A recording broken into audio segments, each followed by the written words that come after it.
রাজধানীর গুলশানে সাবেক একজন এমপির বাসায় চাঁদা আদায়ের ঘটনায় জানে আলম অপুর দেয়া বক্তব্য সম্পূর্ণ রাজনৈতিক উদ্দেশ্য প্রণোদিত বলে মন্তব্য করেছেন যুব ও ক্রীড়া মন্ত্রণালয়ের উপদেষ্টা আসিফ মাহমুদ সজীব ভুঁইয়া।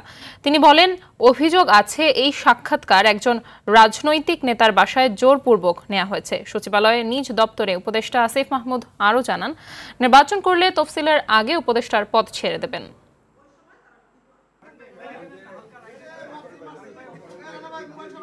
সাক্ষাৎকার নেওয়া হয়েছে, এই সাক্ষাৎকারটা একজন রাজনৈতিক নেতার বাসায় একজনকে জোরপূর্বক নেওয়া হয়েছে বলে যে অভিযোগ এসেছে এটাও অত্যন্ত গুরুতর একটা অভিযোগ এবং সেটা পরিবারের দিক থেকে এসেছে, যথেষ্ট রিলায়েবলও এখন পর্যন্ত মনে হচ্ছে। তো এর সাথে যে আমার সংশ্লিষ্টতার যেই কথা বলা হচ্ছে এটা সম্পূর্ণ রাজনৈতিক উদ্দেশ্য প্রণোদিত, এরকম অনেক কিছু আপনারাও ইতিপূর্বে দেখেছেন, আমরা সেগুলো ডিবাঙ্ক করেছি এবং